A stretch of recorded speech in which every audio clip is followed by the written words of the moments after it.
Northern France, June 1944, 3 weeks after D-Day. Private First Class Daniel Mackenzie crouched in the loft of a grain silo, rope coiled at his feet, watching a German scout car roll toward the farmhouse below. The car moved slowly, cautiously, scanning for resistance fighters who'd been harassing supply lines for days, for soldiers inside. Radio antenna whipping in the morning breeze. They had no idea someone was directly above them. No idea a farm kid from Iowa had spent the last 18 hours rigging 200 pounds of scrap iron, broken plow blades, and shattered millstones into a suspended kill weight. The Germans thought silos were observation posts, sniper hides, places to scan from, not attack from. Mackenzie's battalion commander had called the idea insane. His platoon sergeant said it violated every tactical principle in the book. But Daniel Mackenzie had grown up dropping hay bales from silo lofts with perfect timing, and he understood something about gravity, angles, and the split-second window when a moving target passes directly beneath a fixed point. The scout car was 40 meters out. 30, 20, he wrapped the rope twice around his forearm. 15 meters. His hand opened. The weight dropped. If you believe stories like this shouldn't vanish with time, subscribe. Let's keep their memory alive together. Daniel Mackenzie was born in 1923 on a 400-acre farm outside Waterloo, Iowa. His family raised corn, wheat, and dairy cattle. The farm had a 60-foot grain silo built in 1911, concrete and steel, with an internal ladder and a loading loft at the top. From the time Daniel was 9 years old, his job every autumn was hauling feed sacks up that ladder and dropping them into the storage hopper below. It was brutal work. Each sack weighed 80 pounds. You climbed 60 feet with the sack on your shoulder, positioned yourself at the loft opening, and dropped it. Timing mattered. His father taught him to watch for the wagon position below. If you dropped too early, the sack hit the ground and burst. Too late, and you missed the wagon entirely. Daniel developed an instinct for it. He could judge speed, distance, and drop time without thinking. By the time he was 15, he could drop a feed sack into a moving wagon from 60 feet with near-perfect accuracy. It was a skill no one thought would matter beyond the farm. Then the war came. Daniel enlisted 3 days after his 18th birthday in April 1942. He went through basic training at Camp McCoy, Wisconsin, and was assigned to the 29th Infantry Division. Standard rifleman. Nothing special. He shipped to England in October 1943 as part of the massive buildup for the invasion everyone knew was coming. Training was relentless. Beach assaults, hedgerow fighting, urban warfare drills. Daniel absorbed it all, but he noticed something during the exercises. Doctrine focused almost entirely on horizontal engagement. Troops fired at troops. Tanks targeted tanks. Artillery hit emplacements. But vertical tactics were almost non-existent outside of dedicated sniper operations. Nobody thought about attacking downward from static structures except to shoot. The idea of using gravity itself as a weapon, of turning a building or silo into a kinetic delivery platform, didn't exist in the manual. Daniel mentioned it once during a training break. His squad leader laughed. "What are you going to do, Mackenzie? Drop a rock on a tank?" The comment stung. But Daniel filed it away. D-Day, June 6, 1944. Omaha Beach. Daniel's unit landed in the second wave at 0730 hours. The beach was chaos incarnate. Machine gun fire shredding men before they cleared the ramps. Mortar rounds throwing up geysers of sand and seawater. Bodies floating in the surf. Daniel made it to the seawall, which felt like a miracle. Half his platoon didn't. They pushed inland over the next 3 days, fighting through hedgerows and fortified farmhouses. The hedgerow country of Normandy was a defender's paradise. Every field was bordered by dense earth berms topped with thick vegetation. You couldn't see more than 50 meters in any direction. Advancing meant exposing yourself at every hedge gap. German troops used the terrain brilliantly. They let American units move into a field, then hit them from 3 sides. Casualties were horrific. Daniel's company lost 60 men in the first week. By June 15th, they were dug in near the village of St. Lo, trying to hold ground and interdict German supply routes. The area was farming country. Pastures, orchards, and grain fields dotted with stone farmhouses and silos. The silos fascinated Daniel. Most were 30 to 50 feet tall, concrete or brick construction, built to store grain during harvest season. American forces were using them as observation posts. You'd send a man up with binoculars to spot enemy movement, then call in coordinates for artillery or air support. Effective, but predictable. The Germans knew what the silos were for. They'd suppress them with mortar fire or avoid them entirely. Daniel started thinking differently.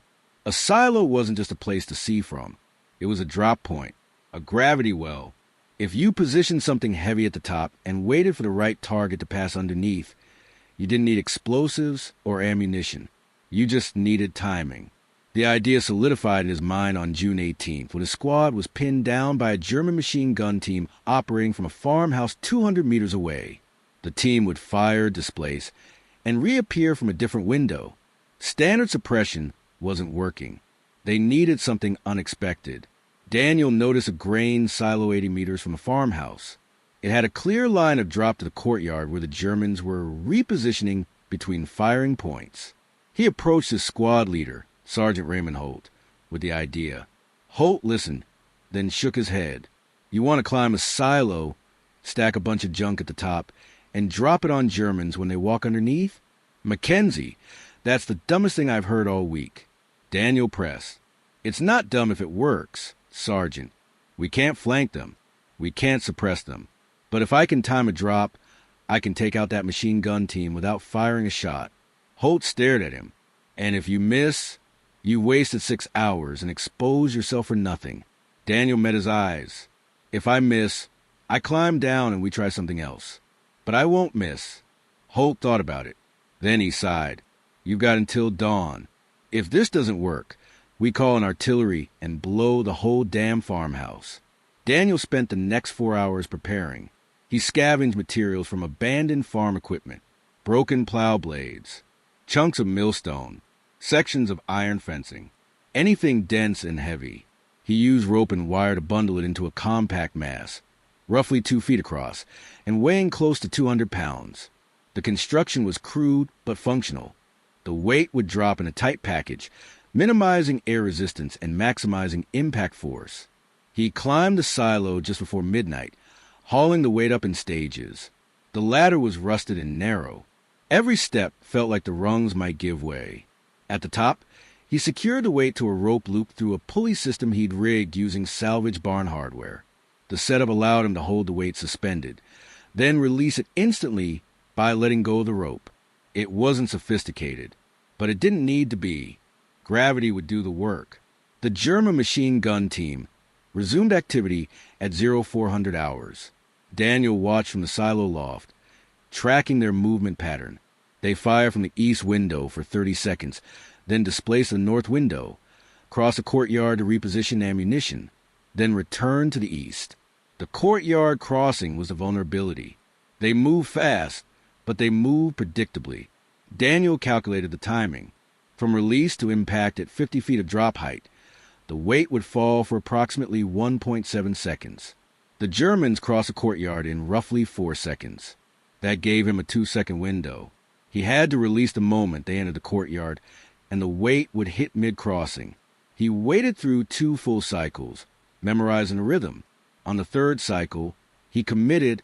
The Germans emerged from the north window, moving toward the east entrance. Daniel opened his hand.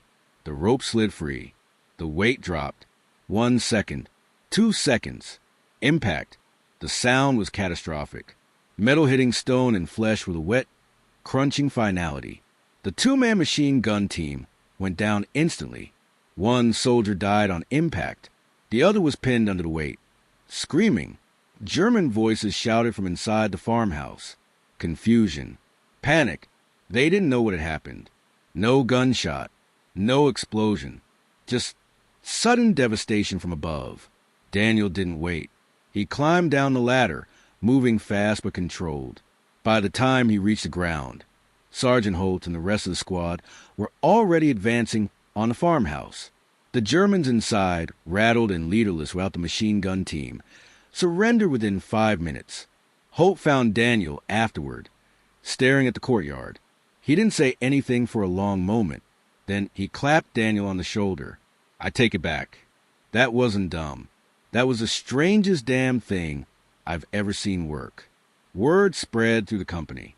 Mackenzie dropped a machine gun team with farm junk and a rope. Some guys thought it was a fluke. Others wanted to know if it could be repeated. Daniel knew it could. The principle was simple. The execution required patience and timing, but those were learnable skills. The bigger question was whether command would allow it. Unorthodox tactics made officers nervous. They wanted standardization, predictability, and methods that could be taught to large numbers of troops. A farm kid with a rope didn't fit the model. But the results were undeniable. 2 enemy soldiers neutralized without expending ammunition, or exposing American troops to return fire. Tactically, it was almost perfect. Captain Raymond Pierce, the company commander, called Daniel in for a debrief. Pierce was a West Point graduate, career officer, by-the-book leader. He listened to Daniel's explanation with a skeptical expression. Then he asked the critical question, "Can this scale? Can you teach other men to do this? Or is it just you?" Daniel thought carefully before answering. The timing part, that's learnable. Anyone with decent hand-eye coordination can develop the skill. The setup takes time and material, but it's not complicated. The real limitation is opportunity. You need the right structure, the right target pattern, and patience. It won't work in every situation, but when the conditions align, it's devastatingly effective. Pierce made notes. He asked about failure rates, material requirements, setup time, and vulnerability during execution. Daniel answered honestly. The biggest risk is getting spotted during the climb or the setup. Once you're in position, you're relatively safe until you drop. But if the enemy figures out what you're doing before you execute, you're trapped at the top of the silo with no cover. Pierce nodded slowly. "I'll pass this up the chain. No promises. But if nothing else, it's worth documenting." Daniel left the meeting unsure if anything would come of it. 3 days later, he got new orders. He was being temporarily reassigned to a tactical innovation working group attached to division headquarters.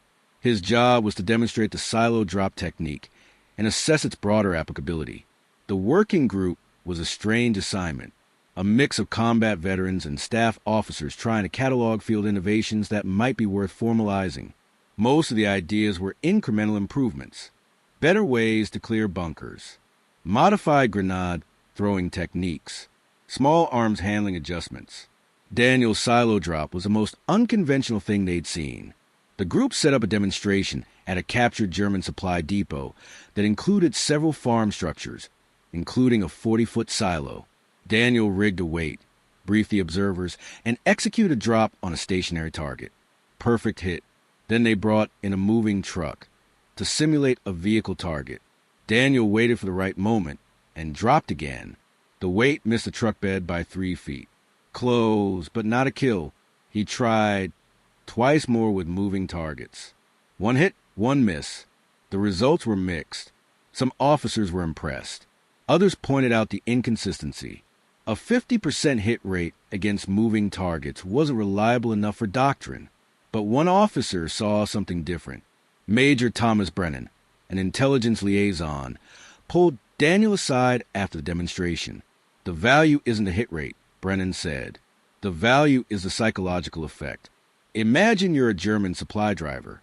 You're moving through occupied territory, staying on roads you think are clear. Then a vehicle ahead of you gets crushed by something falling from a silo. No explosion, no gunfire, just sudden catastrophic impact from above. What do? Daniel thought about it. You stop using those roads. You avoid farm structures. You start scanning upward, which means you're not scanning forward." Brennan nodded. "Exactly. This technique doesn't need to kill every time. It just needs to create uncertainty. Make the enemy afraid of something they can't predict or counter easily. That's worth more than another machine gun nest." Brennan wrote a report recommending limited adoption of the technique for harassment operations behind enemy lines. Use it to disrupt supply convoys, create psychological pressure, and force enemy forces to divert resources to counter an unconventional threat. The report went up the chain and promptly disappeared into the bureaucratic void. No formal approval. No official integration. But the idea had been planted. Soldiers talk, especially soldiers who've seen something work in combat. By early July, at least a dozen other men in the division had attempted variations of the silo drop technique. Some succeeded. Some failed. One private in the 175th Infantry Regiment rigged a silo drop on a German motorcycle courier and scored a direct hit, killing the rider and destroying dispatch documents that later provided valuable intelligence. Another soldier tried to drop a weight on a moving half-track and missed completely, nearly giving away his position in the process.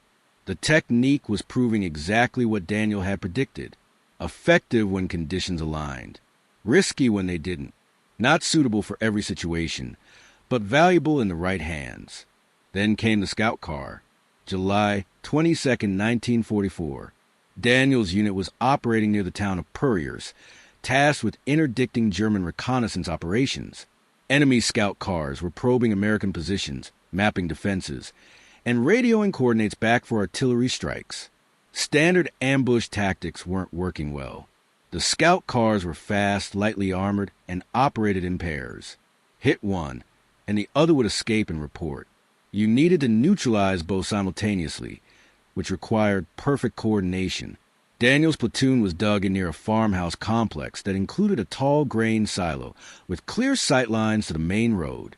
Intelligence reported that German scout cars were using that road every morning between 0600 and 0700 hours.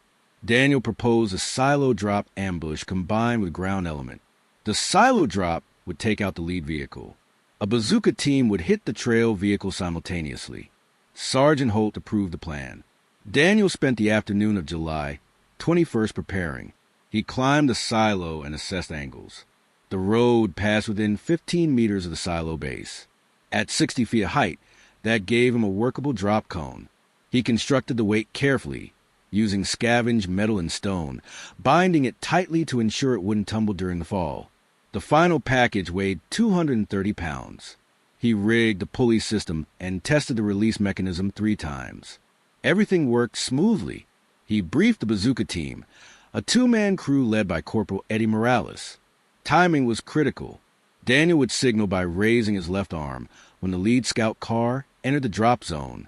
Morales would count 3 seconds, then fire at the trail vehicle. If the timing worked, both vehicles would be hit within a 1-second window. If it failed, they'd be in a firefight with at least one functional scout car and probable reinforcements inbound. Morning came cold and overcast. Daniel climbed the silo at 0530 hours, moving slowly to avoid noise. He reached the loft, positioned the weight, and settled in to wait. The road below was empty, silent. Minutes stretched. 0600 came and went. No movement. Doubt crept in. Maybe the scout cars had changed routes. Maybe intelligence was wrong. Then, at 0617, he heard engines. 2 vehicles moving at moderate speed. The sound grew louder.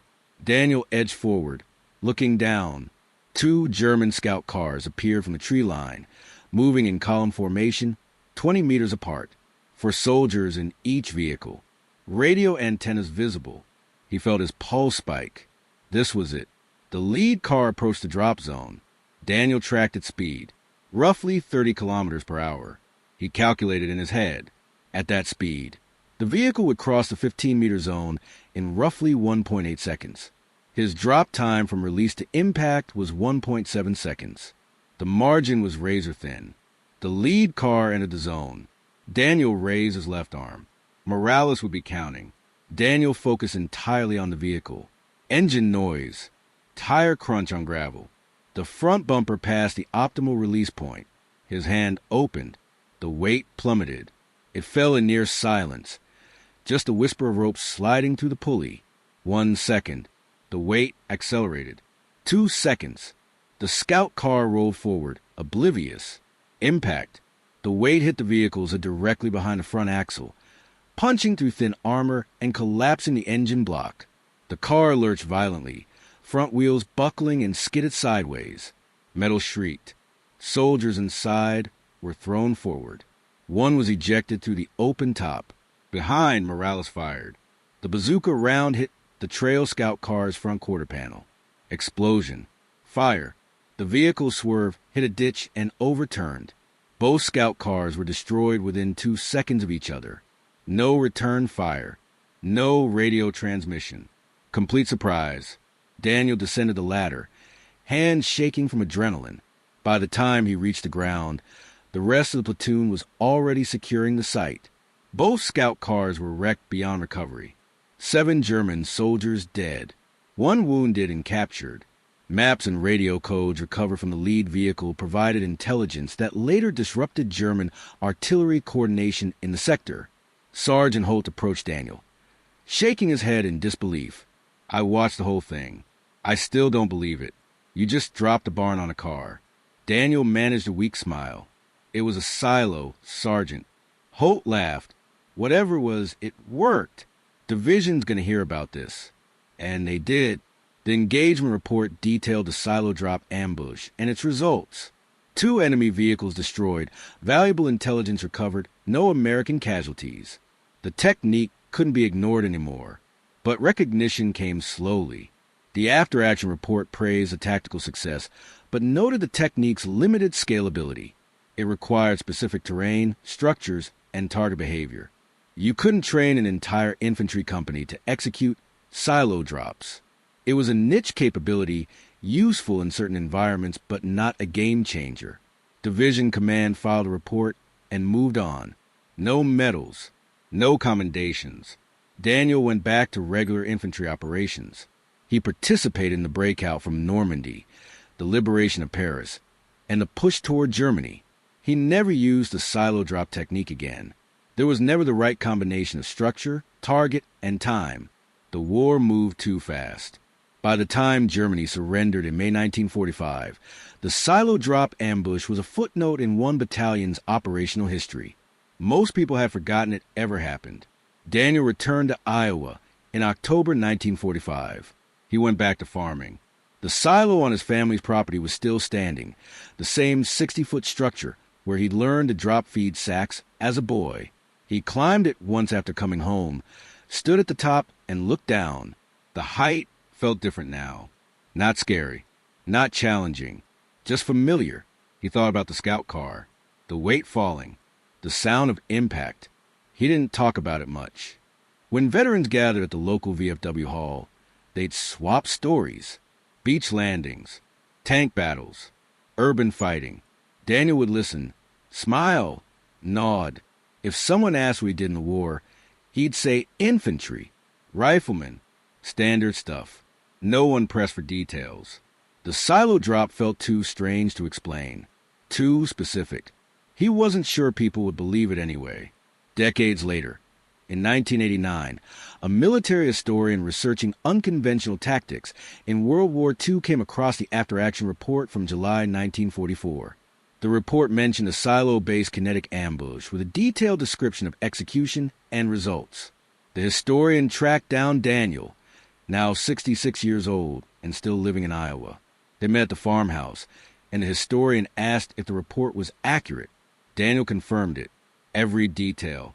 The historian asked why the technique never spread. Daniel shrugged. It was too weird, didn't fit the manual. Command didn't know what to do with it, so they did nothing. The historian wrote a paper about field innovation and institutional resistance. Daniel's silo drop became a case study.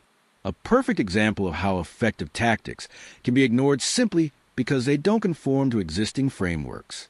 The technique itself saw limited revival in later conflicts. During operations in Afghanistan, some special forces teams experimented with gravity-based ambushes using rocky terrain and cliff positions. The principle was the same. Position a heavy object above a route, wait for the target, release at the right moment. Some attempts succeeded. Others failed. The challenges were identical to what Daniel had faced. Timing, positioning, target behavior. It worked when conditions aligned. Modern military doctrine still does include kinetic drop tactics in standard training. They exist in the gray space of field improvisation, known to small groups of specialists, passed along informally. Never officially adopted, never officially banned, just quietly used when someone sees the opportunity and has the skill to execute. Daniel Mackenzie passed away in 2003 at the age of 79. His obituary mentioned his service in World War II, Normandy, France, Germany, honorable discharge. It didn't mention the silo. It didn't mention the scout car. Those details weren't part of his public record. His family found a shoebox in his closet after he died. Inside were a few letters from the war, a map of Normandy, and a piece of rope, braided hemp, about 3 feet long. No explanation attached. His daughter asked a veteran friend if he knew what the rope meant. The friend read through the letters, found a reference to the silo drop, and explained the story. The daughter kept the rope. It sits now in a display case at the Iowa Veterans Museum in Des Moines, with a small placard explaining its significance. Farm rope used by PFC Daniel Mackenzie to execute a kinetic ambush that destroyed 2 German scout cars, July 1944. Most visitors walk past it without stopping. It's just rope, but for the people who understand what it represents, that rope is a reminder. Innovation doesn't always come from laboratories or headquarters. Sometimes it comes from a farm kid who learned to drop hay bales into moving wagons and realized the same principle could drop death onto enemy vehicles. Sometimes the best tactics aren't in the manual. They're improvised in the field by people who see problems differently. And sometimes those tactics are too strange, too specific, too unconventional to survive the bureaucratic process. They succeed once, maybe twice, and then fade into obscurity, not because they didn't work, but because no one knew how to integrate them into a system built on replicability and standardization. Daniel Mackenzie's silo drop worked. It saved lives. It disrupted enemy operations. It demonstrated that gravity, patience, and timing could be weapons as effective as bullets and bombs. And then it was forgotten. The broader lesson extends beyond Daniel's specific innovation. Military history is filled with field improvisations that never made it into doctrine. Techniques invented by individual soldiers facing unique problems, executed successfully once or twice, then lost to institutional memory. The reasons are understandable. Doctrine needs to be teachable, scalable, and reliable across diverse conditions. A tactic that works only in specific circumstances, executed by someone with unusual background skills, doesn't meet those criteria. But that practical reality creates a paradox. The most innovative solutions often come from people thinking outside established frameworks. Yet those same solutions are the least likely to be preserved and propagated. The system optimizes for consistency, which inadvertently filters out creativity. Daniel understood this intuitively. He never blamed command for not adopting his technique. He just wished they'd documented it better, preserved the knowledge for future soldiers who might face similar situations. The psychological impact of the silo drop ambush extended beyond the immediate tactical success. German forces in the Purrier sector became noticeably more cautious around farm structures after the scout car incident. Patrol routes changed. Reconnaissance operations slowed. Units began suppressing silos and tall buildings with artillery before moving through an area, wasting ammunition on empty structures. This behavioral shift was documented in captured German operational orders from late July 1944. One memo specifically warned about American forces using elevated agricultural structures for kinetic attacks. The memo described the threat in vague terms, indicating the Germans didn't fully understand what they were facing. They just knew it was dangerous. That uncertainty was exactly what Major Brennan had predicted. The technique's value wasn't just in what it destroyed. It was in what it made the enemy fear. From a physics standpoint, the silo drop was remarkably efficient. A 200-pound weight falling 60 feet reaches a terminal velocity of roughly 40 miles per hour at impact, delivering kinetic energy equivalent to several thousand foot-pounds. That's comparable to a large-caliber rifle round, but distributed over a much larger impact area. The crushing force was enough to penetrate light vehicle armor, collapse engine blocks, and cause catastrophic structural failure. No explosive residue, no ballistic signature, just blunt force trauma delivered from an unexpected vector. Military engineers who later analyzed the technique noted its elegance. Using gravity meant no logistics chain for ammunition, no reloading, no muzzle flash or noise signature beyond the impact itself. The only cost was time and scavenged materials. In resource-constrained environments, that efficiency was significant. The technique also highlighted a broader truth about warfare. Combat isn't just about superior firepower or technology. It's about applying force in ways the enemy doesn't expect. The German scout car crews were trained to watch for ambushes from ground level, roadside bombs, hidden infantry, anti-tank weapons fired from hedgerows. They weren't trained to look up at farm silos and assess kinetic threat potential. That blind spot was what Daniel exploited. He found a gap in enemy threat perception and filled it with something completely outside their experience. The psychological term for this is schema violation. When an event contradicts your mental model of how the world works, your brain struggles to process it. Those German soldiers likely never understood what killed them. They were driving down a road, and then something impossibly heavy fell from the sky. No warning, no logic, just sudden, inexplicable death. Daniel's post-war life was marked by a quiet tension between the ordinary and the extraordinary. He farmed the same land his father had farmed, raised crops, maintained equipment, participated in his community. On the surface, his life looked entirely conventional, but people who knew him well noticed small things. The way he'd pause when passing the silo, looking up at the loft opening, the way he'd calculate drop distances and timing almost unconsciously when objects moved beneath elevated positions. His grandson remembered him once stopping mid-conversation at a county fair, watching a crane operator position heavy equipment. Daniel had studied the timing, the angles, the precision required. Then he'd shaken his head and resumed talking as if nothing had happened. Those moments revealed the permanent mark combat leaves. You can come home. You can reintegrate. But part of you remains in that silo loft, rope in hand, waiting for the perfect moment. The ethical dimension of the silo drop is worth examining. In modern discussions of warfare, there's often debate about the morality of ambush tactics, surprise attacks, and methods that deny the enemy any chance to respond. Daniel never expressed moral conflict about what he'd done. He'd been a soldier in combat. The enemy was trying to kill him and his unit. He found a way to kill them first. That calculus was simple, almost mechanical. But decades later, when a historian asked if he ever thought about the German soldiers in that scout car, Daniel was quiet for a long time. Then he said something revealing. I think about them every day, not about who they were or what they believed. I think about the timing, how precise it had to be, how close I came to missing. If I'd released a half second earlier or later, they'd have driven past, and maybe they'd have spotted our positions and called artillery that killed my friends. War is timing.